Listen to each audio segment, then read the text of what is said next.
કેશોદ પોલીસે મહંત સિમરોલી ગામેથી 9 શકુનીઓને રૂપિયા 36,700 સાથે ઝડપી લીધા છે।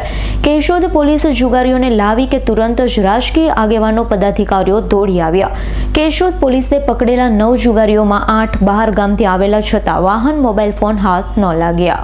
કેશોદ પોલીસ દ્વારા શ્રાવણ માસમાં જુગારની બધી અટકાવવા પેટ્રોલિંગ કરી જુગારીઓને ઝડપી લેવા કાર્યવાહી હાથ ધરવામાં આવે છે।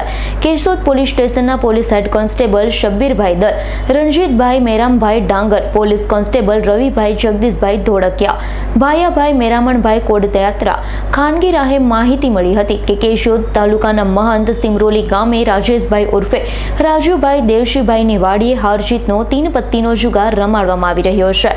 માહિતીની ખરાઈ કરી પંચોને બોલાવી સમજ આપી રેડ કરવામાં આવતા રાજેશભાઈ ઉર્ફે રાજુભાઈ દેવશીભાઈ ભલાણની વાડીએ જાહેરમાં આંબાના ઝાડ નીચે કુંડાળું કરી 3 પત્તીનો હાર જીતનો જુગાર રમતા હોય જેમના તેમ બેસવાની સૂચના આપી પૂછપરછ હાથ ધરવામાં આવતા ભરતભાઈ જગાભાઈ કરમટા ઉંમર વર્ષ 26 રહેવાસી મહંત સિમરોલી, જિગ્નેશભાઈ વલ્લભભાઈ ધુમલિયા ઉંમર વર્ષ 40 રહેવાસી Aastha avenue DP road Keshod, Vrujlal Chhaganbhai Bhalani ઉંમર વર્ષ 60 રહેવાસી Kailas tenement DP road Keshod, Savankumar Kantilal Ladani ઉંમર વર્ષ 33 રહેવાસી કેવદરા, ચિરાગભાઈ પરસોત્તમભાઈ ઉંમર વર્ષ 42 રહેવાસી કેવદરા, ભરતભાઈ મનસુખભાઈ ગોધાણી ઉંમર વર્ષ 60 રહેવાસી કેવદરા, રાકેશભાઈ શાંતિભાઈ ઘોડાસર ઉંમર વર્ષ 40 રહેવાસી Indraprastha society DP road Keshod, Mansinh Bhurabhai Sisodiya ઉંમર વર્ષ 32 રહેવાસી એકલેરા 9 શકુનીઓના રૂપિયા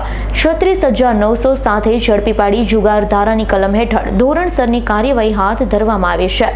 કેશોદ પોલીસ જુગારીઓને પોલીસ સ્ટેશનમાં લઈ આવતા સ્થાનિક રાજકીય આગેવાન પદાધિકારીઓ દોડી આવ્યા ત્યારે એક ઈસમ સિવાય તમામ બહારગામથી જુગાર રમવા આવ્યા હોવા છતાં એક પણ વાહન કે મોબાઈલ ફોન હાથ લાગ્યા ન હતા। અંદર કંઈક રંધાઈ રહ્યું હોય તેવી વાતો પણ વહેતી થઈ છે। પોલીસની કામગીરી ગુનાહિત કાર્યોને રોકવાની હોય છે, પરંતુ કેશોદ પોલીસ સ્ટેશનમાં વર્ષો જૂના અને જાણીતા બની ગયેલા લોકો માટે ગુનો સામાન્ય બાબત બની ગયો છે। ગુનો અટકાવવા માટે સચોટ કામગીરી પોલીસ કરે તે પહેલા જ આગેવાનોની હાજરી જોવા મળે છે તો કામગીરી ફ્લોપ થતી હોય છે। આવા લોકોને કામ કરવામાં સંબંધ નડતા થયા હોય તેવા લોકોને બદલી અન્ય લોકોને મૂકવામાં આવે। કોઈ પણ કામ ચોકસાઈપૂર્વક થઈ શકે। કેશોદ શહેર તાલુકામાં અંદરખાને જુગાર રમવાની છૂટ આપી હોય એકાદ ગુનો નોંધવા ખાતર નોંધવામાં આવતું હોવાનું આધારભૂત વર્તુળમાંથી ચર્ચાઈ રહ્યું છે। રાવલિયા મધુનો રિપોર્ટ S9 ન્યૂઝ કેશોદ। અમારી તમામ માહિતીથી અપડેટ રહેવા માટે જોડાયેલા રહો S9 ન્યૂઝ સાથે।